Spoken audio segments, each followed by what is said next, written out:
I don't even remember exactly when. It was a long time ago when I started to develop an interest in historic art objects from Paris and France. One day I found something on the internet by accident, and I was mesmerized by it for some reason. It was a hand-drawn illustration depicting an elegant social scene. All men were in their formal attire with black dinner jacket and hats, and women in their elegant haute couture and accessories, in a restaurant which the interior is in Art Nouveau style. This particular illustration, although it was not in meticulous detail like some of the master painters such as Da Vinci or Monet, the intriguing technique interpreted in a light-hearted and sophisticated way. Adding an understated literature wittiness and sense of humor, to depict such an elegant and stylish social scene in the bygone era, it was something that I find it intriguing. And that's how I learnt about this famous late French caricaturist, Mr. Georges Goursat. He was known for his illustrations by the intellectual circle depicting the elite and famous back in the French Belle Époque period, which his work somehow reminds me of those caricatures that appeared in the old French newspaper L'Oreille. Born and raised in an upper-middle-class family Périgueux, this French caricaturist has an interesting way of signing off his work, and that is, he usually used the initial SEM instead. Now back to this particular illustration. As much as I love it a lot, I was keen on finding out where this stylish scene took place, and it led me to get to know about this famous Parisian historic gastronomic and social establishment, Restaurant Maxims de Paris. It might sound a bit cliché, but still, I'd like to outline a bit of the history of this historic Parisian restaurant. Its story should be traced back to the fin de siècle Paris. In 1893, an attractive courtesan named Irma de Montigny opened a small bistro at 3 Rue Royale in Paris, and shortly after, Mr. Maxim Galler, a former waiter, then founded Maxim's in the same address. Initially it was barely a bistro for coachmen.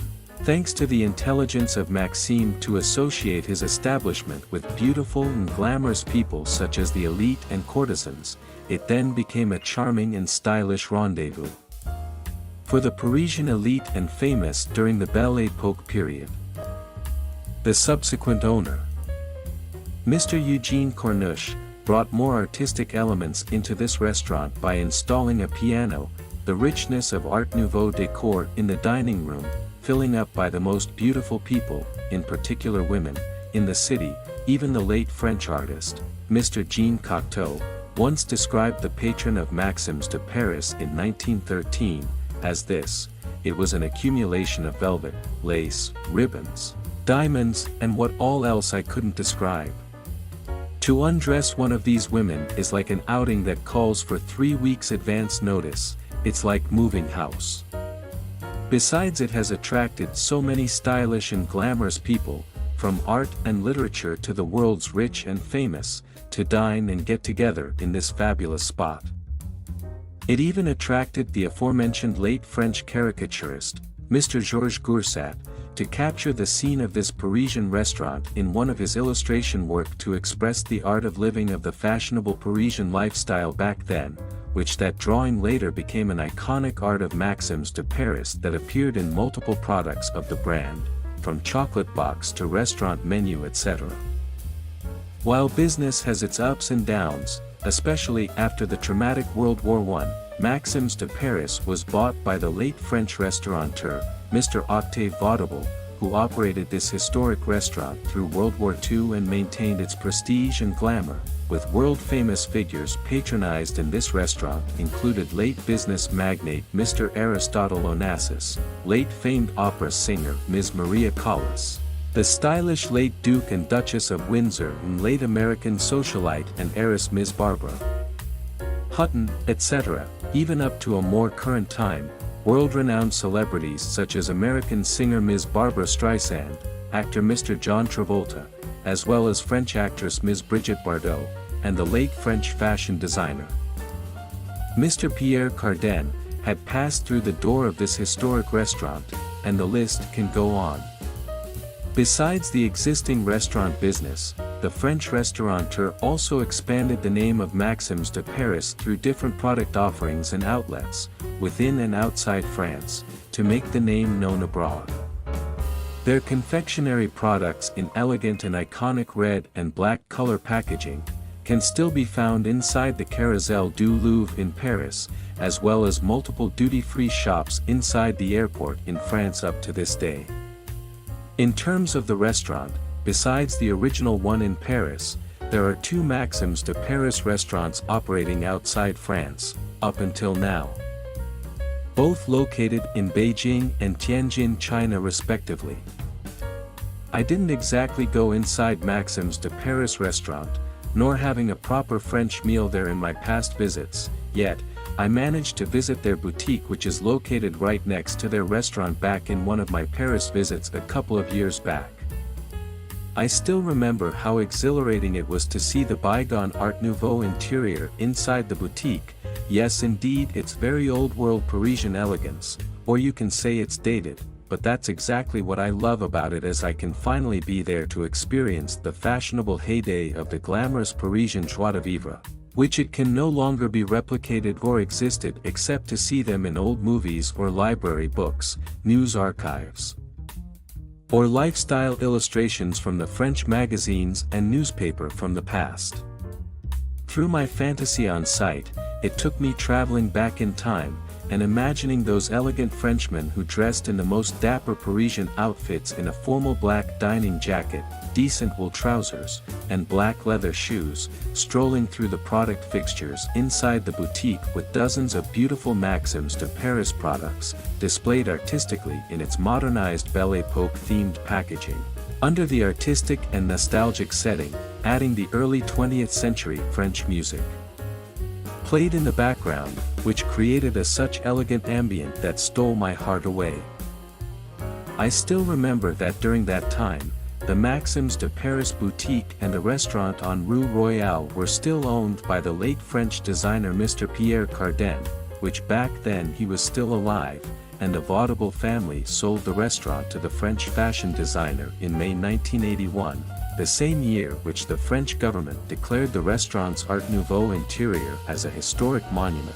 And I have a strong desire to pay a visit to their legendary Musée Art Nouveau collection 1900, which showcased a range of objects, fashion, even interior design, that are authentic and rich in the historic French history of the fashionable Belle Époque, an actual time capsule that requires no time-traveling machine. That enables one to re-see the beauty and the art of living, as a glamorous and elegant Parisian in that period, in the city of Paris. In the past, one can make a visit booking online, but after the passing of the French designer owner in 2020, also the ownership of the restaurant has changed hands. Sadly, I didn't know about the fate of this museum anymore. While my attempt to visit Musée Art Nouveau collection 1900 in the past few times proved to be a failure, as my visiting date didn't exactly match their opening hours, deep down in my heart, I still wanted to have a piece of history about this elegant and historic establishment that I can physically own and take home with me, besides a box of Maxims de Paris chocolate. Eventually, I got something very special which it can't be bought anywhere else except in their Paris boutique, and that is, a silk pocket square in violet color border and the color printed illustration by SEM, and a bottle of room spray in antique rose fragrant. Since returning to my home city after that visit to Maxim's de Paris boutique, I haven't touched that bottle of room spray. Instead, I did use the pocket square as a touch-up accessory for my suit a couple of times right before the pandemic. Serendipitously, in 2011, a luxurious copy of Coffee Table titled Maxims, A Mirror of Parisian Life was released.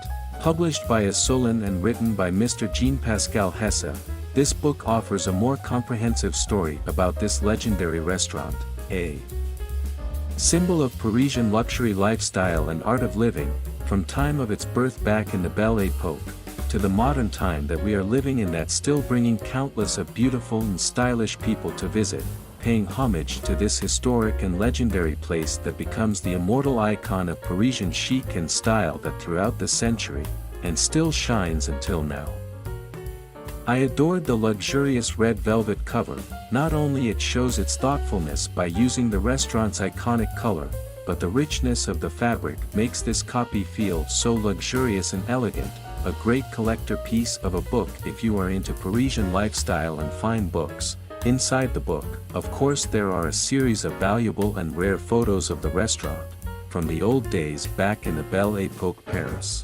The historic artifacts, the interior, as well as the elegantly dressed patrons back then, to the up-to-date version of the glamorous figures and celebrities who passed through the door of this historic Parisian restaurant. Besides, this book also contains selective recipes that represent the culinary style of the restaurant, enabling readers to revisit the essence of the bygone Parisian gastronomic artistry, and how it still became relevant up until now with the updated cooking method and ingredient combination. To me, this sumptuous coffee table book is undoubtedly a beautiful retrospect about the history of this legendary gastronomic establishment, and a resourceful photo album that witnesses the evolvement of the elegance and glamour of the high society Parisian chic, as time passes by in this very place. Apart from any other historic Parisian restaurants in the city, Maxim's de Paris has something very unique that captured my heart, as this elegant establishment is way beyond solely offering delicate French cuisine and its spectacular setting. It is an immortal symbol of the Parisian joie de vivre, during the ownership under the late French fashion designer Mr. Pierre Cardin. He turned this historic restaurant into a quintessential Parisian lifestyle brand, by offering different fashion related products to enriches the heritage of Maxim's de Paris as the historic and pinnacle style of Parisian chic, and its deep relationship with fashion and beauty.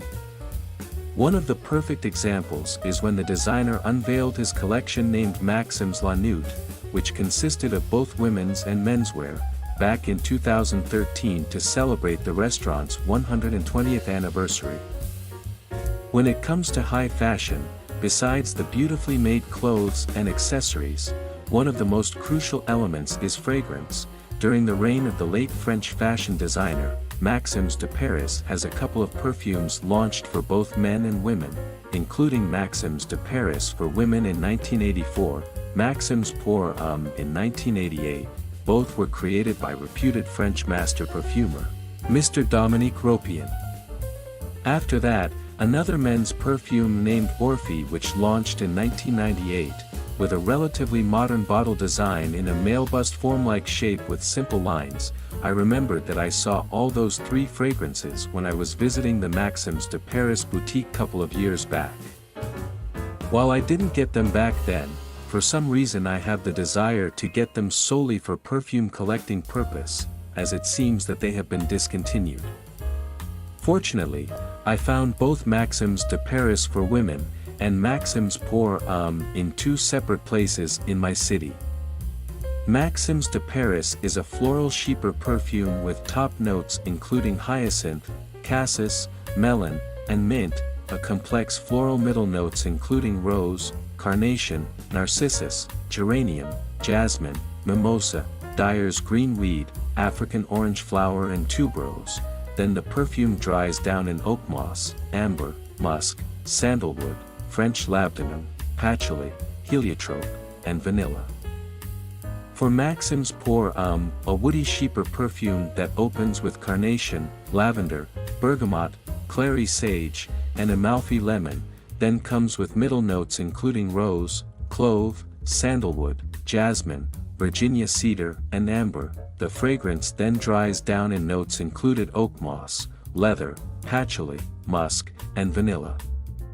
Despite both are not exactly the kind of perfume, nor something that I will put on, I respect the olfactory style of these fragrances as it reflects the fashion at that time, as well as the artistic perspective from both the late fashion designer and the perfumer about how they see the style of Maxim's de Paris should be back then given the glamorous and elegant history from the past.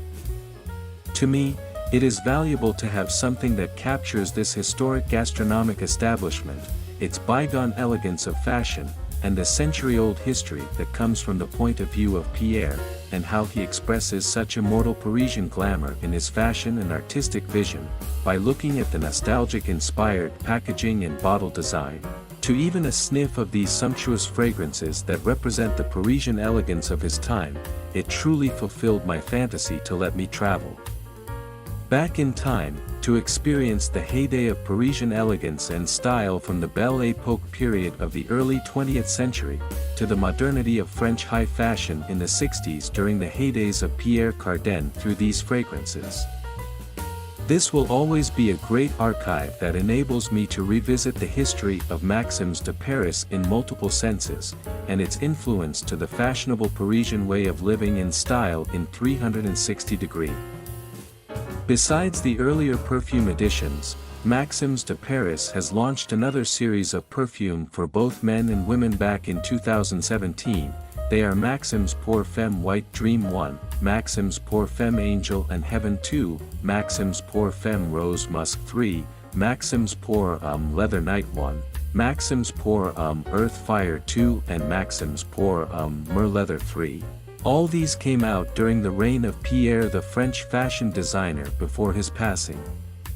During my recent trip to Paris, I was planning to get some of them to see how the fragrance style of Maxim's de Paris evolved to a more contemporary version. Sadly, I couldn't able to get them during that trip. Hopefully, I hope I'll be able to get them eventually as part of my collection. In my fantasy, if Georges Goursat is still living in our time now, I would love to see his illustration about how he depicts the social scene takes place in today's Maxim's de Paris restaurant will look like, especially the fashion, style, and people's interaction, and see how different will this new generation of illustrations be under the same hand of this legendary caricaturist. Even how the way he will dress to match with this historic restaurant, and what he has to say about the changes. As for myself, while I wasn't able to make it back to this legendary restaurant on Rue Royale during my last Paris visit, as the road was blocked due to the Olympic Games, I truly look forward to setting my feet inside Maxim's de Paris. Either the restaurant or the boutique, if it still operates, to experience the beauty of the bygone Parisian glamour and joie de vivre, its profound association about high-end French gastronomy with fashion, style, and even the quintessential Parisian art of living, and take a closer look with the spectacular Art Nouveau interior in person, before it vanishes in the real world and becomes merely a cultural and historic reference that we can trace back in the news archive photographs or from the internet.